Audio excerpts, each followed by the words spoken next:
This is how the Arab Muslims destroyed African Christianity across the whole of North Africa and damaged African Christianity in Egypt. And all of you black nationalists, Hebrew Israelites, Nation of Islam, Kalam philosophy, you're all silent about it because you're intimidated by Muslim gangs in the hood. Oh, shit.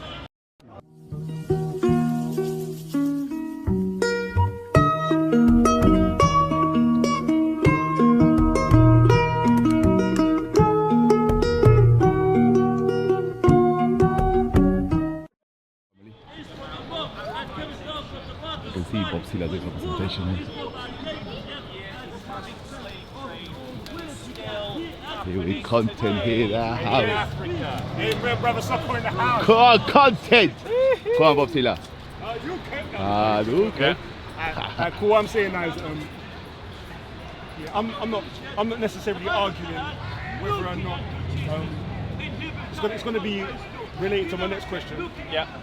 The impact Christianity has on Africa. Allow me, SOCO. I beg you, allow me. It's going to be related to my next question, but right now I'm just trying to find out the facts of the situation, regardless of who it favours. Sure. Or how it affected anybody. I'll answer you insofar as I know. Okay, I just want to know what the actual source is of Christianity and how it came to Africa, or if it is an indigenously African spiritual system, which some people argue. So I'm just trying to get clarity. My argument is that the history shows that it is as much African as it is European. No, but that's not the question I'm asking. I want to know the foundation of it. Like the foundation is on the apostles. Yeah. The teachings of the apostles is the foundation, and they were Palestinian Jews. They lived in the Middle East in what we call Israel today and what we call Palestine today. That's where Christianity originated from. Christianity is a Middle Eastern faith, but the connection of the Christian faith. Does that describe the formation of the actual religion? Well, let's just talk about it. Yeah, the connection of the Christian faith is deep in Africa. And let me explain why. Because our Lord himself, when he fled from Herod, where did he flee to? He fled to Egypt. Where did God draw out the people of Israel? He drew them out of Egypt. Christianity, the Judeo-Christian faith, and Egypt, which is an African country, a Coptic country, not an Arab country. That is a lie of the Arabs. Liar. It is a Coptic country, an Egyptian country. They, the Coptic Christians, call themselves not Arabs as the Muslims do. Nah. They call themselves the Copts. Yeah. They call themselves the descendants of the pharaohs. Somebody call the Copts. Yeah. I suggest, Leon, you call the Copts. You go speak to the Copts, Leon. Right. Yeah. Not the police. We're not talking about no police. We're talking about the Copts. All of you black identitarians who want to connect with African spirituality, go talk to the Copts. Go talk to the Ethiopian Christians. These are the original Christians of Africa. Now let's talk about the impact of Christianity in Africa. I don't know if that really answered the question. Then maybe I've misunderstood the question. Yeah. Ask it again, Ask it again. Christianity started in the Middle East. Alright, cool. Let's look into that. I'm talking about the actual religion, not just the people. Was it formed there in terms of this is where the theology comes from, or this is the teaching? Right, okay, I get you. Oh no, the actual, this is how we're going to practice Christianity. Okay, yeah, I'm getting you. Right, I understand, Leon. Leo, stop putting on the camera. We'll blur out. You'll blur out your face, Leon. We'll blur out your face. No, we can't blur the content, bro. So anyway, to answer his question directly, Christianity started because a group of Palestinian Jews had a life-changing experience, that the one that they believed to be the Messiah, who they saw died, they witnessed as having risen from the dead. This transformed their life, and then they went out and started founding communities right across the Roman world on that experience. and this is Christianity. Now, the thing is that Christianity, that politic, that community, developed in history, it developed in time. And so its forms, its functions, the way it expressed its beliefs, the way that it defined itself in contrast to oppositions, is something that developed historically. And in that sense, you can rightly say that the African church was exactly that, an African expression of that reality, of that truth. I think I've got the question as clear as I can get it in my head. Let's look at an analogy to help understand what I'm trying to express. Have I still not got to your question? I really thought I'd got it then. It's a bit here, I don't know. I'm going to use this analogy if you agree with me then. Yeah. Or if this makes sense to me. Did the formation of Christianity was outside Africa? I want to discuss that as well after. Yeah. The initial, the foundations, Yeah. to a degree, the vanguard, Yeah. the tip of the iceberg. Yeah. The point of the spear. Yeah. So, was it the case that there was something called Christianity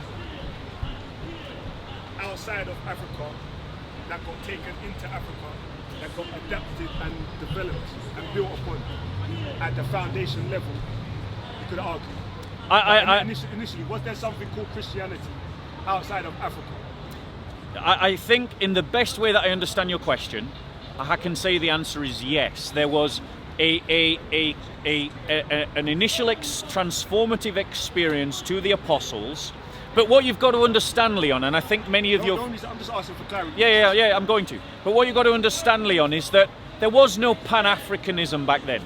There was a Roman Empire that stretched across the Mediterranean basin, and people in that empire didn't think of themselves as African or Middle Eastern or European. They thought of themselves by their tribe, whatever that tribe happened to be, and then they thought of themselves as Roman subjects or as Roman citizens. And that is how their matrix of identity was operating.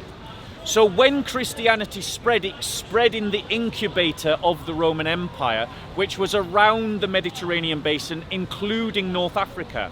And North Africans played their part in forming the ecclesiology. They played their part in forming the church. And actually, that's just a fancy word for church.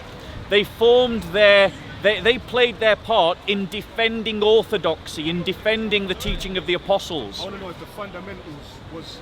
The fundamentals, before it came to yes, with the apostles. And what happened is, the Africans then developed on top of their teaching. Just like the Europeans developed on top of their teaching.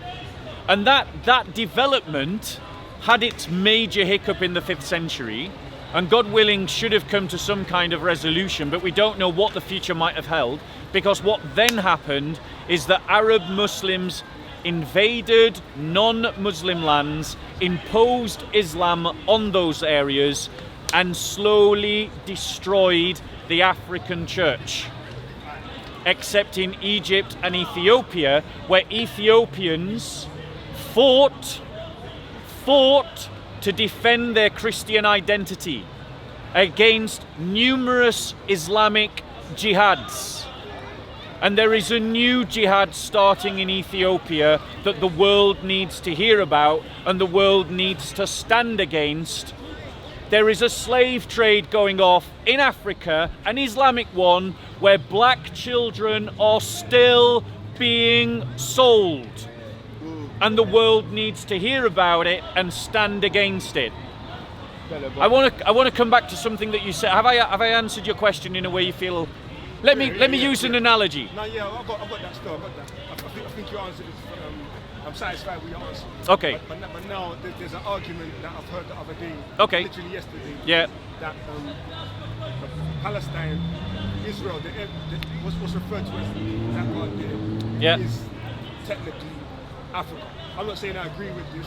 I'm not saying I disagree with it. I'm just saying, I don't know if you're aware of the argument. I know that there is a massive... And sorry, just to clarify as well. Basically, I'm saying, is the people that was there, like genetically now we're talking. Okay. Are they the same people that are in Ethiopia now? So let me address that point directly. The fact of the matter is that the Jewish people lived in bondage in Egypt for hundreds of years. And that started with, oh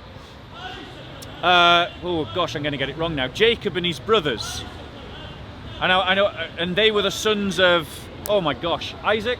No, Isaac, that's right. Was it Isaac? Yeah. Gosh, I'm like, I'm having you know, when your mind just goes blank. Abraham, Isaac, Jacob. Yes, there you go. Abraham, Isaac, Jacob. So it was Isaac and his Jacob and his brothers who went to Egypt. Like, there's that population of people. They didn't just marry in amongst themselves. They would have married Egyptian women. That's logical and that's fair. So interwoven into the genetics of the people of Israel will be the genetics of the Coptic people. It might have happened. On what scale though? Because even like in this country, or all countries all over the world, generally people, as much as they do mix for the whole, they stick to their own. Yeah, and I think that's also probably true back then as well, if not a bit more so. So there would have been some bringing in of Coptic blood. I'm saying the mixture would be the exception rather than the rule. Yes, but it would still be there. So my point to you is, what I'm saying is, I mean, bearing in mind that Abraham didn't come from Palestine. Abraham came from Iraq. Yeah, he didn't come from Palestine. You know, so the point is, for me, Leon. So where's the Well, 1 second, Leon. Right, for me, Leon, genetics isn't that important. No, the reason I'm asking is I'm coming from a purist standpoint, where Pure racialist standpoint. maybe no truth. I don't think you're prejudiced. I'm not using that in a derogative. My theology generally in life is before I adopt something foreign in order to be beneficial for me, I want to explore my own self. See if I've got my own version. Yeah. That I'm more what's the word?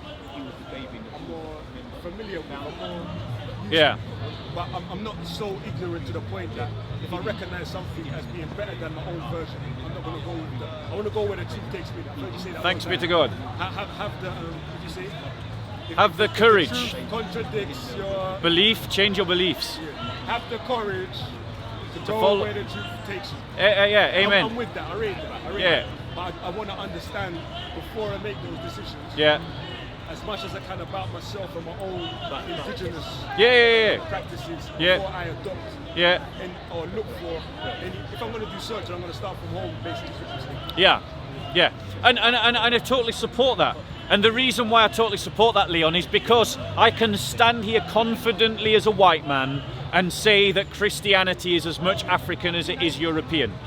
The only reason why Christianity became viewed as a European thing is because Christians in Europe managed to stop the Islamic armies from conquering our lands in a way that the African Christians did not manage to. And so Christianity developed from a position of power in Europe, where it developed as a position of persecution in Egypt. But, Leon, Christianity did develop as a position of power in Ethiopia. For 2,000 years, the Ethiopians alone, amongst all African peoples, managed to determine their own lives. They were the only African nation that managed to stop Islamic deliberate jihads. They managed not only to survive them but to repel them, but then they also managed to stop the colonial armies as well. And I want you to remember that it was Portuguese Christians in the 15th century, white European Christians, who joined with Ethiopian Christians to fight Islamic armies. Why? Because those Portuguese Christians recognized that when they looked at the black African Ethiopian, they recognized that they were looking at a brother and sister in Christ. And they died with them, and they fought with them, and they defeated Islamic Jihad together, white man and black man together, against Arab imperialism, against Arab occupation, against Arabization, against Islamization. Christianity is an African faith. Let me tell you, the Coptic Church is an African church. It has established charitable hospitals around Africa to help other Africans. It's an African church with foundations in Palestine. Every church has a foundation in Palestine. There is no church on earth. I just don't want to misrepresent the details. I've said it as clearly as I can. I don't know how much more clearly I can say it. If you say it's an African, it's not purely African, it's based on what I'm saying. There is no church. According to what you just said. There is no church anywhere in the world, India, Europe or Africa, that didn't start in Palestine. However, when it took roots in Africa, the Copts made it their own. I'm with that. They made it their faith. It wasn't imposed upon them. Remember, Leon, that Christianity didn't start as an empire. It didn't start with the sword in its hand. It started amongst the common man. It started at the ground level. Christians were persecuted for their first 300 years. So when Christianity blossomed in Coptic Egypt, I don't know if Coptopia is the way to describe it, but when it established itself in Egypt, it established itself by the willing acceptance of the people, not through imposition, not through persecution, like the Christians of Egypt suffered under the Islamic caliphates, when their churches were destroyed, when their churches were desecrated, when their brothers and sisters were told that they couldn't do their processions in the streets, that they couldn't ring their bells, that they couldn't have their churches next to a mosque, when they had to go to the caliph even to ask to repair their churches. And so many Coptic churches fell into disrepair and ended up falling down. And then the Christians were forced to build their churches outside of the cities. And they were forced to have their doors not onto the main high street, but onto the side roads. And they were told that their prayers couldn't be heard by the Muslims. And when they were walking down the streets, the Arab Muslims would force them into the narrowest part of the road. And they would force them to wear clothes that distinguished them as Coptic Christians. They had to wear yellow belts. They had to ride on donkeys because they couldn't ride on horses. They were not allowed to carry swords. This is how the Arab Muslims destroyed African Christianity across the whole of North Africa and damaged African Christianity in Egypt. Perfect. And all of you black nationalists, Hebrew Israelites, Nation of Islam, Kalam philosophy, you're all silent about it because you're intimidated by Muslim gangs in the hood. Oh, shit. You need to, if you want to claim black Pan-African identity, start speaking up about this history, about African Christian history. Remember, it wasn't imposed from above. It was indigenous. One of the first Christian kingdoms outside of Armenia was Ethiopia. The Ethiopian Negus was the one who took in Muslims out of a Christian sense of hospitality and justice. What a historical mistake that was. Are you talking about when Muhammad went there? When Muhammad sent some Christians, he sent them to Ethiopia. Yeah, you're talking about them. Sorry, he sent some Muslims, he sent them to Ethiopia. They was getting persecuted. Yeah. I thought Prophet Muhammad went there as well. I don't know, I don't believe Muhammad did. But the thing is, one of those companions actually became a Christian in Ethiopia. Because I've heard the reverse, that the king converted to Islam after that. It's a lie. It's a lie. The Muslims lie about, Leon, Muslims lie about history. I'm saying it's the truth. I'm saying, have you heard that? It's a lie. You're aware of it? It's not the first time you're hearing this story. No, it's the first time I'm hearing it, but I'm confident it is a lie. The reality is that Muslims often rewrite history. They rewrite history all the time. The Muslim Dawah people, they point towards colonial slave trade, which was a crime that went on for 300 years as a crime. But they're silent about the 1400 years Islamic slave trade. Where can I buy a black African child today if I want to? I go to Khartoum, I go to Chad.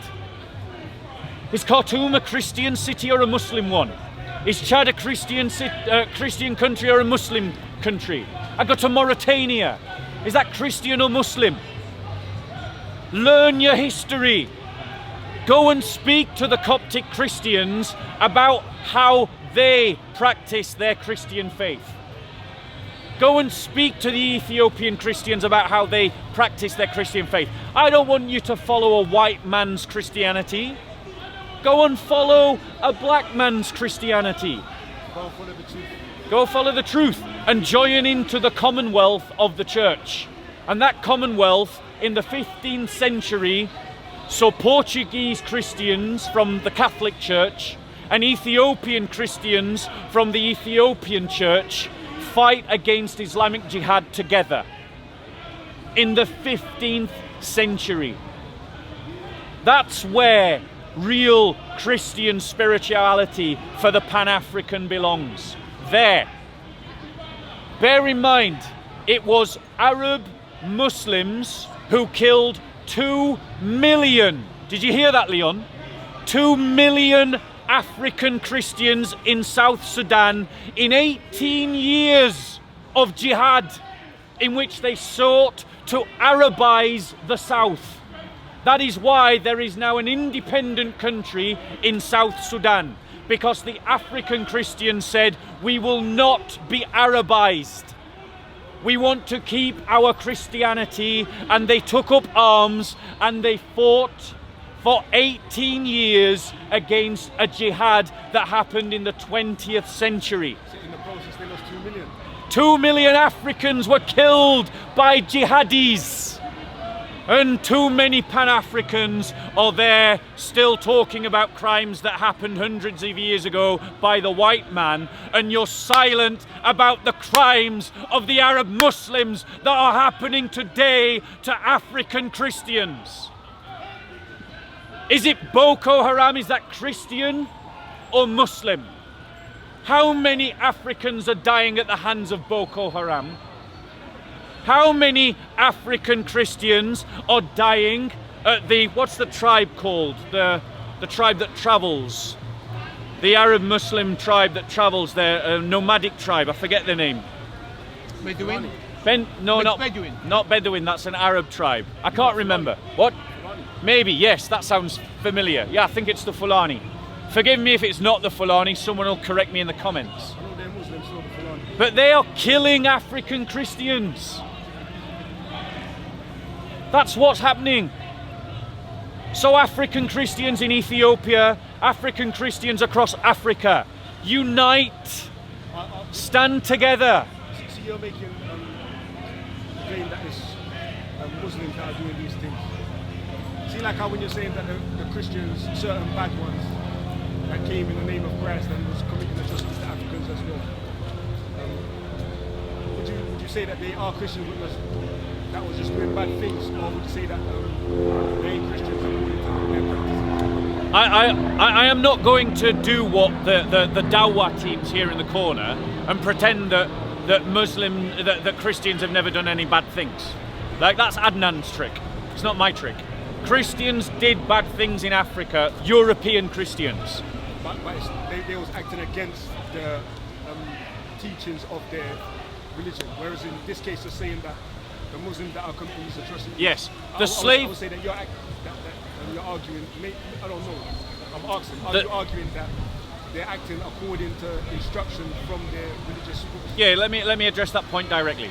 So to address that point directly and clearly, when Christians went into Africa and started trading in slaves, they were acting against Christian tradition, against biblical teaching, and they were doing it more out of Enlightenment philosophy. You see, Christians had all but abandoned the slave trade amongst themselves in Europe. So why did they suddenly why did they do that? They did that because of Christianity. Why did they start trading in other human beings? It was because of the Enlightenment philosophy that emerged around the 1600s and 1700s, and that's where the slave trade started. Were Christians complicit in that act? Most certainly they were, but there were many Christians who fought against it even back then. The Jesuits and the Franciscans in Latin America were arguing against slave trade, against European colonialists in Latin America. Now, you asked about the jihads that happened. I am sure, I'm going to answer the question. I am sure that not every action of those jihadis can be justified by Islamic teachings. Not every action. But the narrative that justifies using violence against other religious communities has been well testified to in Islamic sources and Islamic practice. And that is fair. And so, yes, those jihads that killed 2 million African Christians in South Sudan, that all you Pan-Africans are so silent about, that horrific crime that happened in the 20th century, that crime was justified by Islamic teaching. You're talking rubbish. All right, I want to go into if you believe Christianity. I don't know what your understanding is of any African spirituality, quote-unquote religions prior to Christianity on the continent. Yeah. I don't know your understanding of it. Mine is very limited. I would prefer a man like Shakara to be there because he'd be more suited to have this discussion still. But in terms of Christianity and the effect it potentially could have and is having on Africans on the continent, do you believe that it's beneficial for them to adapt it if they haven't already, as opposed to trying to use their own? Yeah, so let me deal with that. Christianity is different from Islam in a fundamental way. Christianity is an incarnational religion because we believe that God incarnate into human flesh and dwelt amongst us. Which means that when Christians enter into cultures, our view is that what the point of Christianity is that the yeast leavens the whole. The point of the Christian faith is to make the Ethiopian a better Ethiopian, or the Tutsi a better Tutsi, or the Fulani a better Fulani. The point of Christianity is not to make the Fulani an Arab, is not to make the Ethiopian an Arab, is not to make the Tutsi an Arab, but to make them their better self. So you see at the moment in the Vatican, the Vatican is having what's called the Amazonian Synod, which means that what they are looking at is how can the indigenous people of the Amazon express their Christian faith in a way that is true to the gospel and the truths of the gospel and true to their Amazonian identity as an indigenous people. And that is exactly what Christianity should do in every culture. When the Jesuits went... I want to run to the car and get my umbrella, you know. Can you continue on? Yeah. Okay. When the Jesuits went to Japan, they went to Japan and they tried to strip their Christianity, their preaching of Christianity, of everything that was European and adapt and adopt everything that they could that was Japanese.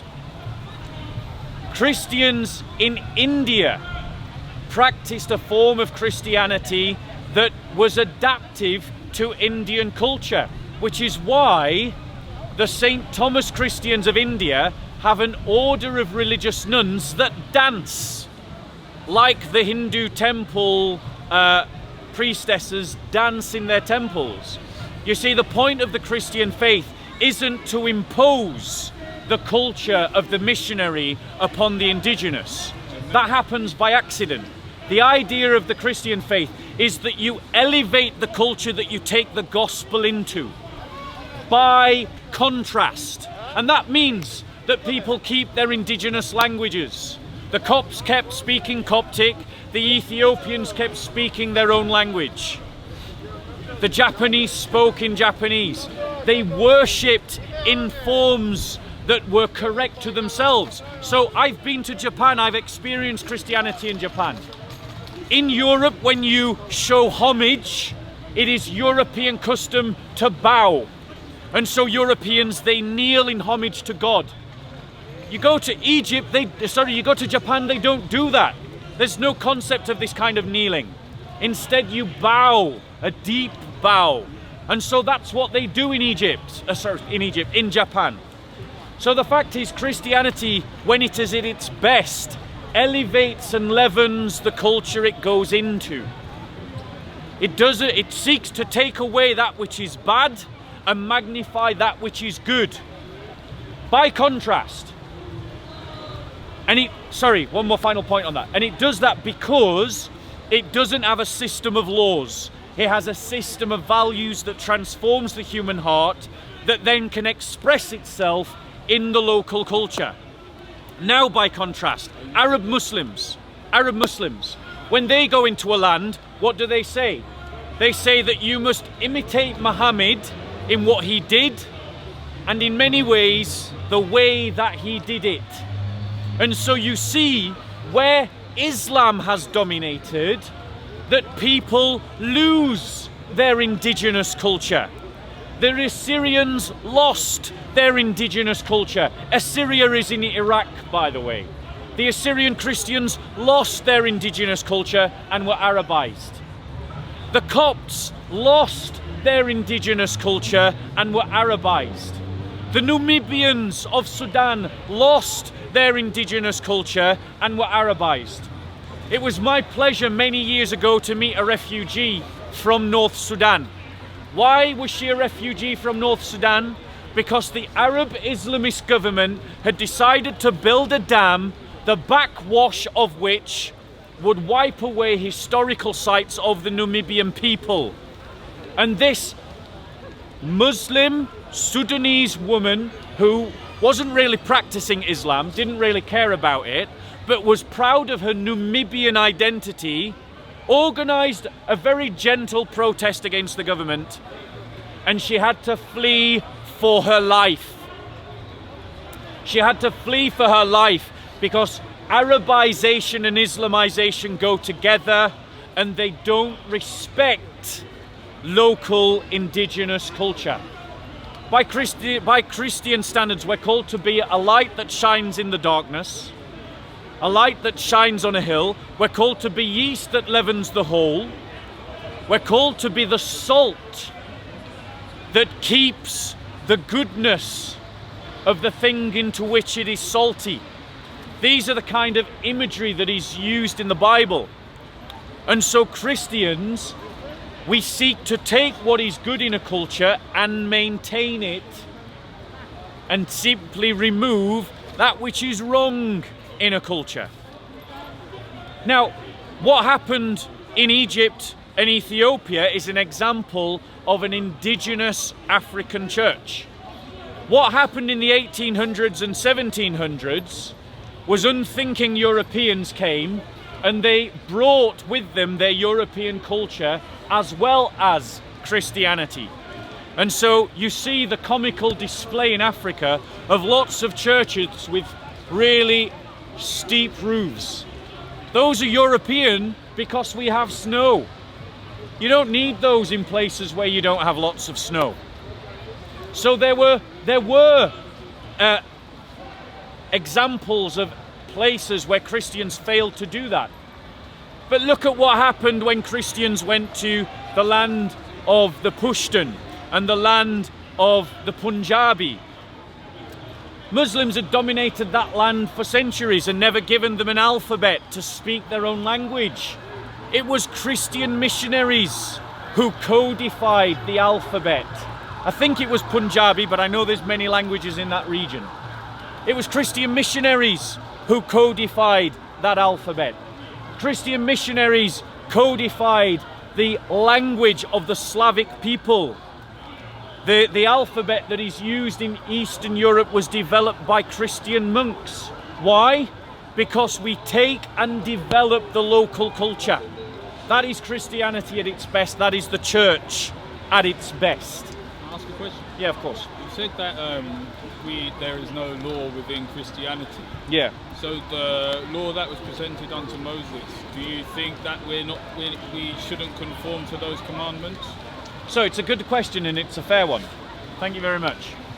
I don't want to get too far off the topic though. The topic being? The topic being African Christianity. Okay. But Christianity needs to be understood as essentially a covenantal system. When you read the Bible, you got to understand that there were covenants set up by God with man, by God with Adam and Eve, by God with Noah, by God with Abraham, by God with Moses. And then God promises a new covenant that will come with his Messiah. And when Christ comes, a new covenant is established. And in that new covenant, the old covenant is fulfilled. It is deepened and transformed. So it doesn't remain the same. And that is what Christianity is. But doesn't he take it further? The law, doesn't he take it further where it says, even if you have hate in your heart, then that's what I'm saying. It's deepened and transformed. So, but there are laws to which, as a Christian, one has to conform to, right? The Christians must obey secular law, and those laws have to be decided by Christian values and Christian teaching. But adulterers and murderers aren't going to heaven, basically. Yeah, God will judge those things. Yeah, for sure. But that's an example of. But Christ said that if you look at a woman with lust in your heart, you've committed adultery. Whereas Moses would have understood adultery as a physical act. Yeah. You know, so it deepened and transformed. But I don't want to get too far off the point. Sure.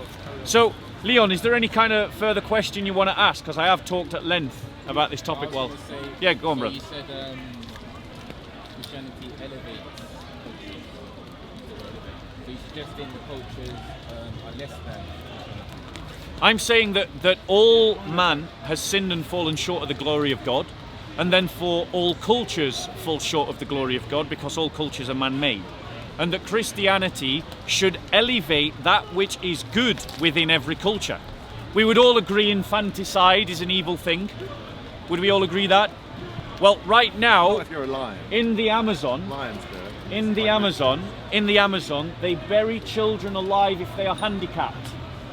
That's pretty Now, that's what they do in an Amazonian indigenous culture. All of them are just Certain tribes. But that is a common practice in Amazonian indigenous culture. I can understand from a human point of view why it's done. From a survival point of view why it's done. However, Christianity ultimately talks about compassion and about helping the weak. So what would Christianity do to the Amazonian culture? Would it say to them, right, you all have to now start speaking English? No. They can worship God in their own language. They don't have to worship God in Arabic, hint, hint. But what they can do is worship God in their own language. But Christianity would oppose infanticide, as it has always done and still does today in the tell them West. to worship Jesus, when we though, when we oppose You would encourage abortion. them to worship Jesus quite strongly. Absolutely. Is that good? Yes. think that But I'm addressing his question. But didn't you say Christianity codified languages in certain places? In certain places it helped to codify language because those people didn't have an alphabet, so there was no alphabet to write the scriptures in, But why do they need the alphabet? so that they could read the scriptures. So the scriptures could be written in their local language. You see, one of the differences between Christianity and Islam is that Christianity says here, read the Bible in your own language because God can speak to you in your own language. Islam says, learn Arabic. Learn Arabic. So that means that already everyone is subject to the Arab man. Because the Arab man has to tell you what God said and tells you how to read Arabic. And even the Arabs can't agree sometimes on what the words mean. The fact of the matter is that Christianity says that the truth of the message is translatable.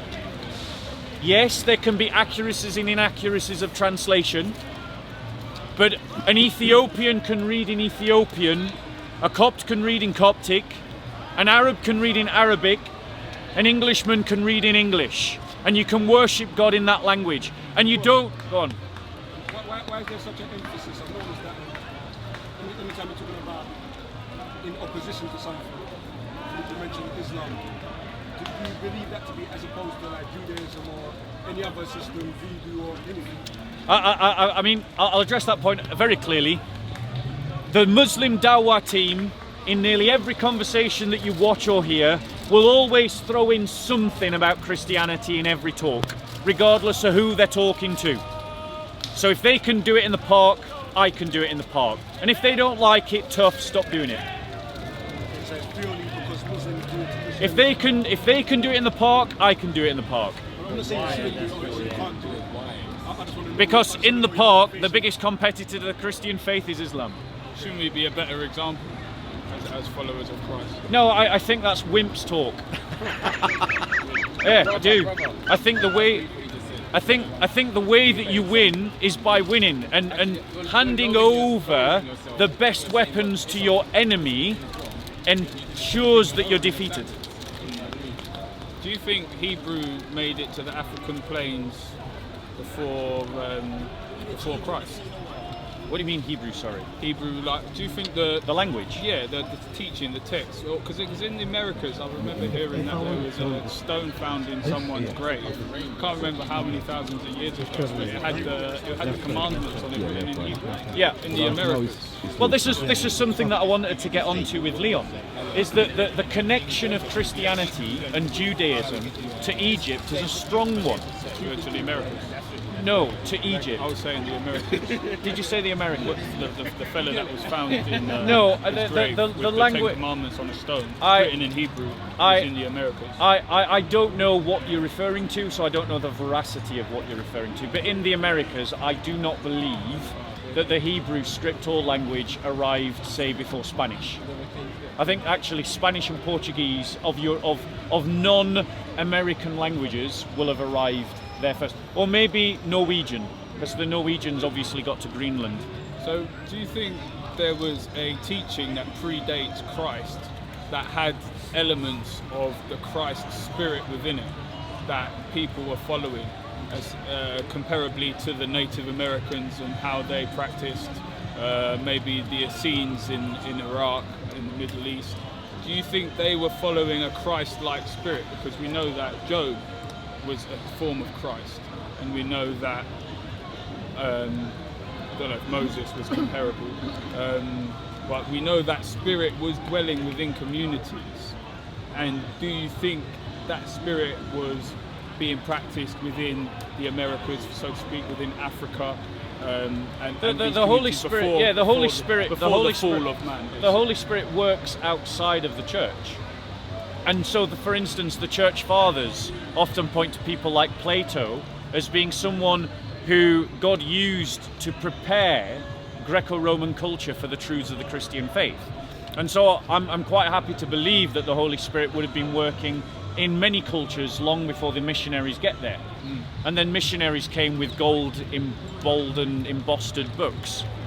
And that's why the Burmese Christians, the Karen, adopted the Christian faith with such vigour, because it corresponded to the legends of their own culture. My grandparents were Burmese and they were Catholic. Yeah.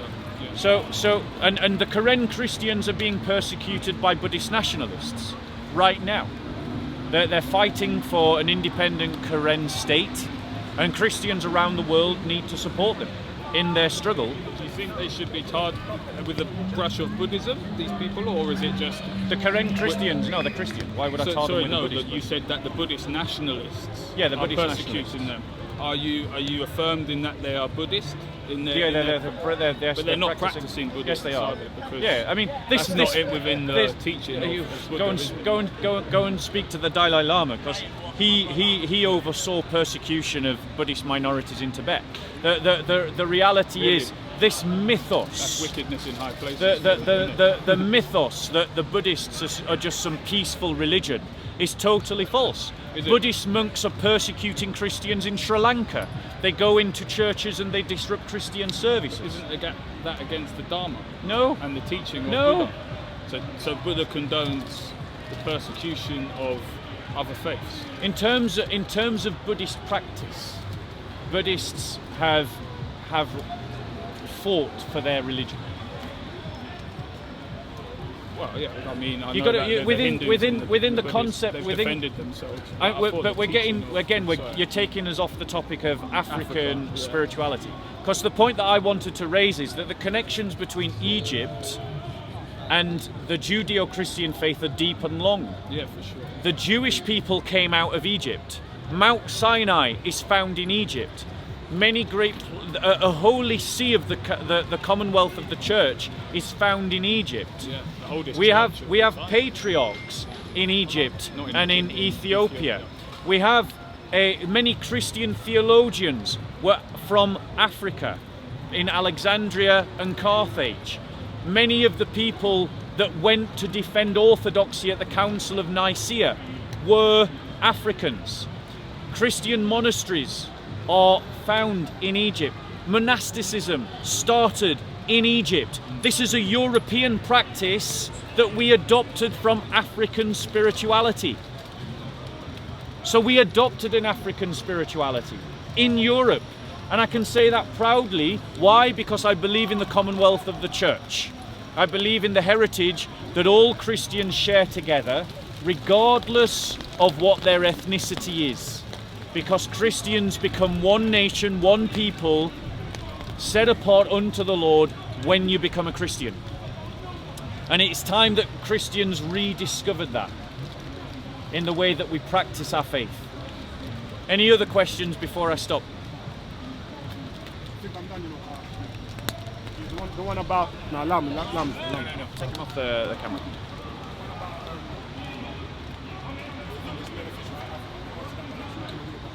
No, I didn't get around to you actually. I wanted you to be here. Let me talk about it. So, in terms of is Christianity beneficial for Africa? Firstly, yes, because Christianity preserves the best of indigenous cultures while stripping away the worst of indigenous cultures, unlike Islam that simply imposes Arabization. And what? I haven't finished. 2, Christianity. I'm not sure what you mean by worst or best. It's decided by Christian values. So it emphasizes compassion. It emphasizes love, hope, faith. It emphasizes the idea of justice and prudence, chastity, goodness, kindness, self-control. You find all of these in local indigenous cultures. They may express themselves slightly different. Indigenous dress, nothing wrong with it. You know, we wouldn't be asking people to walk around in a niqab in the forests of Africa. Why? Because we don't Arabize, we don't Palestinianize people. So Christianity is good for Africa because it will allow Africans to keep the best of their own indigenous culture, their foods and their practices. If you're an African and you eat pork, you can continue to eat pork, etc., etc., so on and so forth.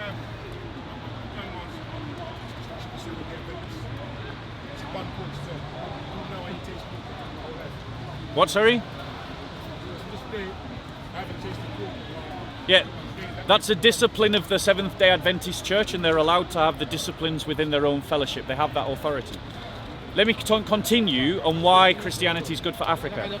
Christianity has contributed massively to the institutions of education and health right across Africa. The White Fathers... No, I'm talking about the countless Christian charities that have been set up right across Africa, of which Christian Aid is one, but there are lots of others.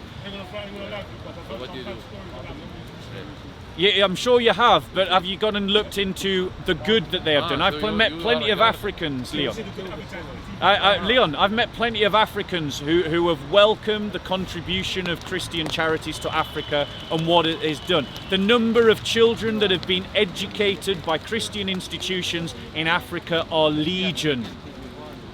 There is a Coptic Christian hospital, I think in Kenya, that gives charitable hospital treatment to the African people. It was the churches that set up the Truth and Reconciliation Commissions after apartheid fell in South Africa. It was the churches that set up the Truth and Reconciliation Commissions in Rwanda after the genocide, to bring those countries back together and to try to help people to heal. Christianity is good for Africa so long as it is African. And the African Christians need to make it their own. When I say Christianity good for Africa, but in terms of is adopting Christianity as their way of life or religion. Yeah, I'm giving you reasons. I'm giving you reasons because it teaches about self-control. It teaches about compassion. It teaches about justice. It teaches about solidarity with the poor. There is an erroneous teaching in African churches. The idea of the prosperity gospel. That is an erroneous teaching that is doing harm to the churches. And the quicker Nigerian Christians abandon this erroneous teaching, the better. Christianity teaches solidarity with the poor. It teaches a simplicity of life. It teaches self-control of the inner man. It teaches the cultivation of virtues. You talk about self-control, so does like simply meditating. That teaches self-control. It can cultivate self-control, but meditation on its own doesn't teach self-control. Of course it does, because it teaches you. No, it cultivates it. It doesn't teach it. It doesn't. You don't get the premise for self-control within the meditation. Yeah, exactly. That's your intention. Okay, well, it's still Yeah. a positive thing. But Christians so meditate, bro. Oh, that's great. Did you not know about Christian meditation? That's great, but it's that you were saying these things, but other disciplines also have self-control, compassion, Yeah. all these things. Yeah. None of what you just said is just crystal. Yeah, no. No, it's a fair one. But let me ask you this question. I posit to you this truth, that love is the highest value. It's more important than knowledge, though it's helped by knowledge. It's more important than science, though it's helped by science. It's more important than power, but it can be helped by power. That actually, in your paradigm value system, when you start to hang your value system, the one that you stick at the apex should be love. Do you disagree? You agree or disagree? I don't disagree. You don't disagree. Do you agree? I agree. Wisdom's I agree. high up there, isn't It is, yeah. But the point is, Christianity is the faith that teaches that. And if there's one thing in this world that we need more of and not less, it's compassion. Africa and Africans, as well as lots of Europeans, need compassion. That's one man and telling me that he's got a crucifix or the pacifist. I did, because lots of people think that. Isn't that compassion that he was showing? Lots of people, no, I think that lots of Christians fall into a characterization of compassion.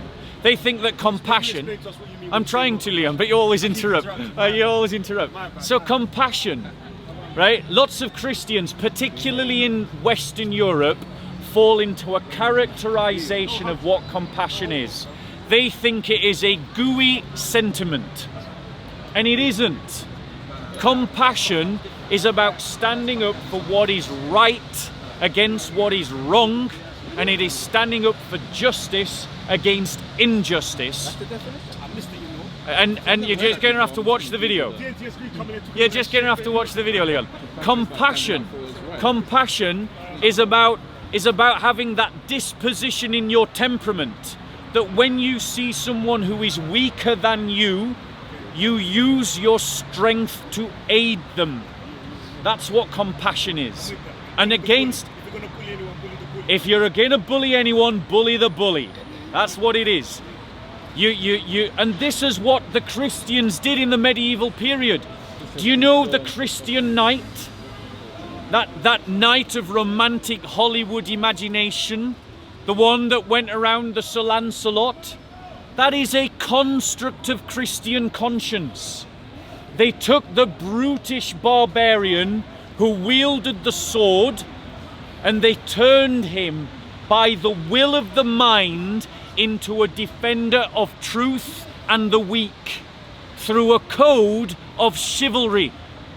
They made this brute who could hack to death a Viking or a Saracen, someone who would defend the mother and the child through a code of chivalry.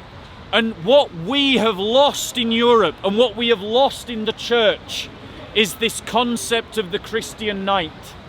This concept of the man who is a man, who does defend his community, who does stand up against injustice, who does stand up for what is right, and is willing to throw himself fully into the battle, but does so with a heart that is soft. That does so that when he has defeated his enemy and his enemy lays prostrate before him, defeated, he doesn't take him through the triumphant arch as the Romans did, as a public spectacle of power, only to kill him in the dungeons afterwards, but reaches down, takes the broken and wounded body, bandages him back up, and helps him to go right, to go aright. This is the code of chivalry that gang needs. King Alfred and Guthrum is a wonderful example of that. Perfect example.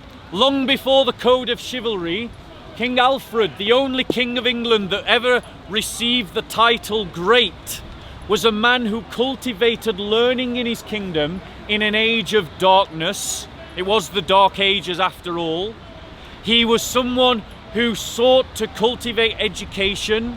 He built an equivalent of a Dark Ages welfare state, and he fought against the Danes to defend the Christian kingdom. Christians, you need to rediscover a code of chivalry. The Christian man needs to stop being a beta male that allows his community to be bullied, and he needs to start rediscovering valor. Saint Valentine, the word, that's where the word Valentinus it has the same root as the word valor. Christians need to rediscover valor and courage and cultivate it in our hearts. The Christian knight isn't an accident. He was a deliberate construct. The monastics used to go outside of the town. They'd gather all the relics of the saints, and they would bring all the warriors from the surrounding area, and they would say to them, if you do not protect the weak, the child, the orphan, and the widow, all of these saints will pray against you. God will send you to hell.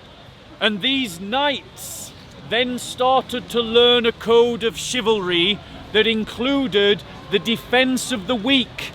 That's why when the knights of the First Crusade went on the First Crusade, along with women and children, they defended those women and children on the way to Jerusalem. Slaughtered a lot of Jews as well on the way. I'm not saying that it was perfect. I'm not saying it was perfect at all. But the concept of the Christian knight is an ideal that we strive to. And the Christian man has to rediscover that.